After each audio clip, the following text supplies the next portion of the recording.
Hello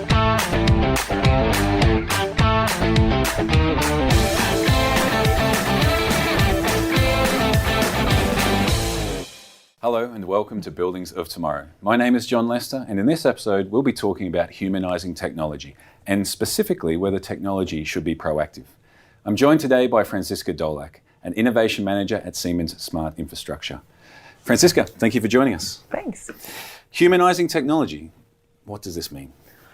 So, last episode we talked a lot about, people feeling as a slave towards technology. So what we, for us, wanted to think about, so whatever solutions, products, services we create, how could we make sure it's humanized in the way that really in the first point of view, it's creating outstanding experiences and outstanding value for people, where technology then is only the enabler. And we wanted to make sure that for whatever we are actually creating, that all those humanizing technology experience principles actually hold true. So ensuring that whatever technology we use has a customer focus and actually adds value in a sustainable way for the user. Yeah, and is not taking over, so it's not in charge, right? This is a good thing. So one of the principles, and you mentioned some principles you derived from this work, one of them was technology, it's proactive. What does this mean?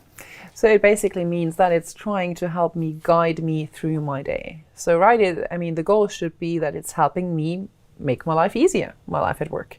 And so we wanted to make sure that we have a system that's really learning through the interaction with me over time, but also making sure it's not trying to be smarter than me. So if it gives me a suggestion for something, let's say, we're having a meeting and we actually see it's running late and the room would actually be available and the system could recognize or ask me, let's say 5 minutes before the meeting ends, saying, hey, Franziska, do you want to extend the booking? I could just say yes. So there's someone that's helping me think without having myself have this whole list and being like, oh, am I forgetting anything?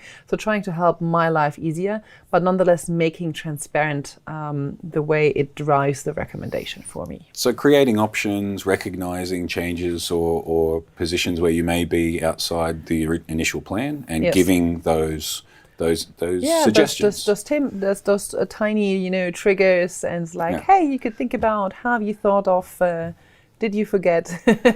But I assume not telling us what to do.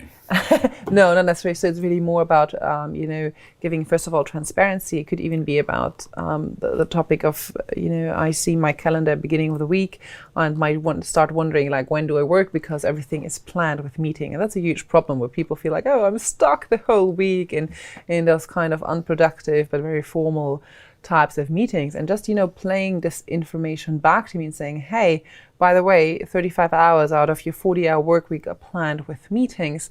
That's probably not productive because there's no time for you to work. So it can even be just triggering this, being proactive and, giving this information back to me. And then based on that, I can start to act and think about, hey, maybe is there meetings where I don't have to be part of?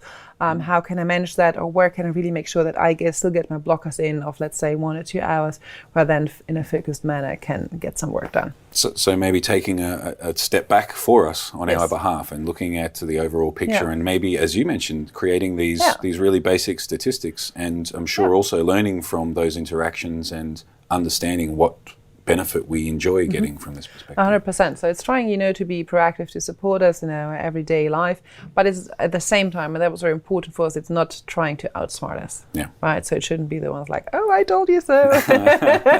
This would not be a good thing. No. I don't think people would like that. No, I could understand that this would not be a positive experience. Yeah.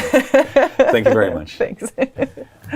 And thank you all for joining us here on Buildings of Tomorrow. Please like, comment, and share this episode, and also ensure to subscribe to us here on this channel. We'll see you again soon.